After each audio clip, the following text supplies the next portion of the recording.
Hallo ihr Lieben! Wenn du auf der Suche nach einer besonderen DIY-Idee für Ostern bist, dann bleib dran. Heute zeige ich dir, wie du aus Fimo einzigartige Deko-Anhänger zauberst mit wunderschönen Mustern und kreativen Farbtechniken. Egal ob minimalistisch, verspielt oder elegant, du kannst die Designs ganz nach deinem Geschmack gestalten. Und das Beste, es macht super viel Spaß und ist auch perfekt zum Verschenken. Also schnapp dir dein Fimo und lass uns loslegen. Für deine Deko-Anhänger brauchst du verschiedene Ausstecher. Ich benutze Keksausstecher mit Ostermotiven und werde sie dir in der Videobeschreibung verlinken. Wenn du magst, kannst du aber auch Herz- oder runde Ausstecher verwenden. Außerdem brauchst du einen großen Ausrollstab oder ein Nudelholz, einen Strohhalm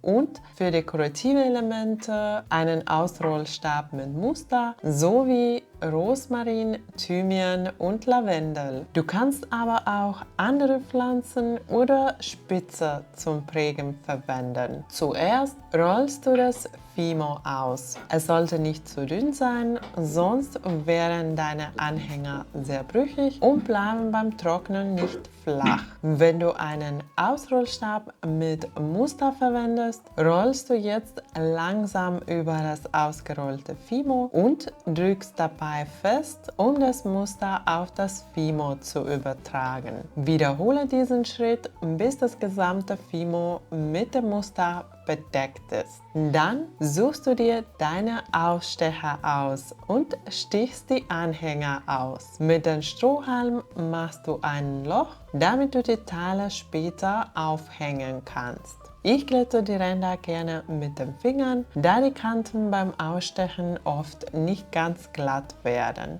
Für die andere Deko-Variante rollst du das Fimo erneut aus und stichst deine gewünschten Formen aus. Auch hier das Loch zum Aufhängen nicht vergessen. Um das Muster mit Kräutern oder Blumen zu prägen, legst du die Kräuter auf das ausgestochene Teil und rollst vorsichtig mit dem Ausrollstab darüber. Drücke dabei leicht, damit sich das Muster überträgt, aber nicht zu fest, damit die Form nicht beschädigt wird. Du kannst die Kräuter oder Blumen so anordnen, wie du möchtest, um das gewünschte Ergebnis zu erzielen. Ich habe diesmal Thymian und Rosmarin verwendet, was richtig schön aussah. Außerdem hatte ich noch getrocknete Lavendelblüten aus dem letzten Sommer aus meinem Garten und wollte ausprobieren, ob es auch damit funktioniert. Und es hat super geklappt. Es kann aber sein, dass die Blumen dabei leicht kaputt gehen. Falls nötig, kannst du die Blüten nachträglich aus dem Fimo entfernen. Aber das Muster bleibt trotzdem schön erhalten. Die fertigen Deko-Anhänger legst du am besten auf ein mit Backpapier bedecktes Gitter und lässt sie komplett trocknen, bevor du sie bemalst. Je nach Luftfeuchtigkeit kann das mehrere Tage dauern. Für das erste Design brauchst du goldene Acrylfarbe. Alle Farben und Materialien, die ich im Video verwendet habe, werde ich dir in der Videobeschreibung verlinken. Hier bedeckst du mit der goldenen Acrylfarbe nur das geprägte Muster. Am besten verwendest du dafür einen kleinen Pinsel und arbeitest langsam und sorgfältig.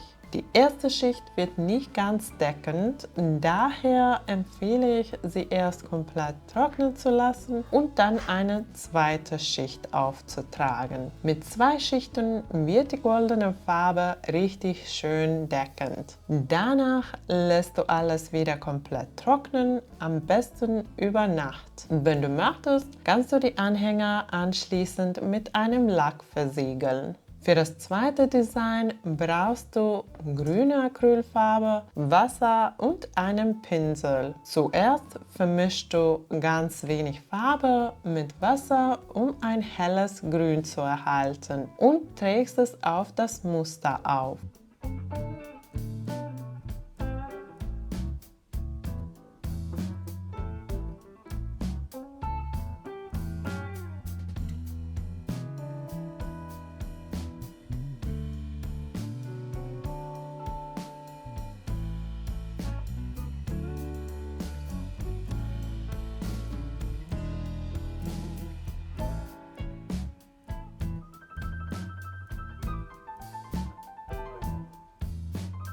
Dann nimmst du etwas mehr Farbe, um eine dunklere Nuance zu erzeugen und setzt damit Akzente auf einzelne Stellen des Musters. Das kannst du beliebig oft wiederholen, indem du die Farbe immer dunkler machst und weitere Akzente setzt.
Das gleiche Prinzip gilt auch für die anderen Muster, die du nur mit Grün bemalen möchtest.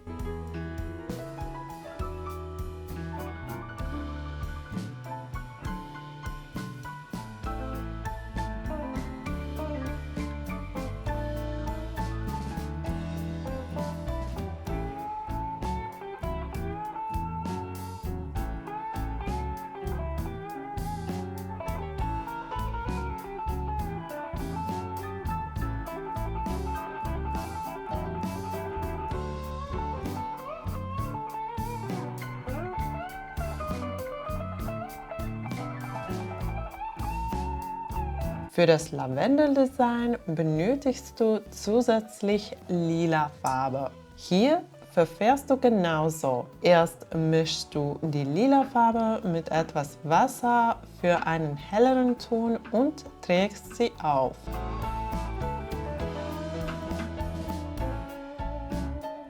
Dann verstärkst du mit weniger Wasser und mehr Farbe die Akzente.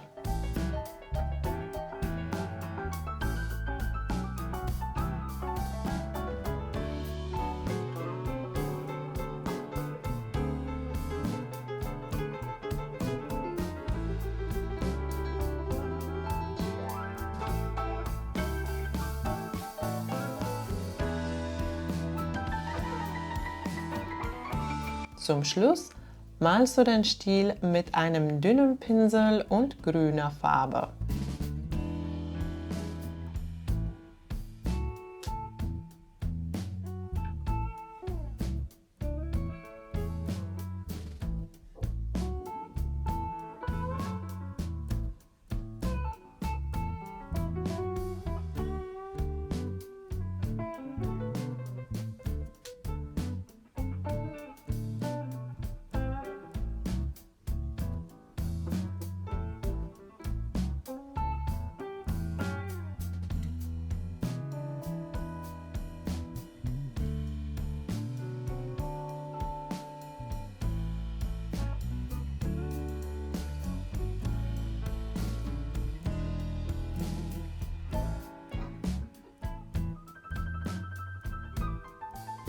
Für das dritte Design kannst du mehrere Farben deiner Wahl verwenden. Ich habe Orange, Lila, Rot und Dunkelrot genommen. Die Farben werden mit viel Wasser vermischt, um einen Aquarelleffekt zu erzielen und dann auf das Fimo aufgetragen. Falls nötig, kannst du während des Auftragens noch etwas mehr Wasser hinzufügen. Du kannst entweder die gleichen Farben wie ich verwenden oder andere Farben nach deinem Geschmack wählen. Dieses Design kannst du sowohl auf geprägten als auch auf glatten Anhänger anwenden. Danach lässt du die Teile am besten über Nacht trocknen.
Das vierte Design ist super einfach und sieht trotzdem wunderschön aus. Dafür mischst du Farbe mit Wasser und spritzt kleine Punkte auf die Anhänger. Je nachdem, wie viel Wasser du der Farbe hinzufügst, entstehen unterschiedliche Farbtöne. Du kannst auch verschiedene Farben kombinieren, so wirkt das Design besonders schön. Ich finde, dass dieses Muster am besten auf glatten Deko-Anhänger ohne Prägung aussieht.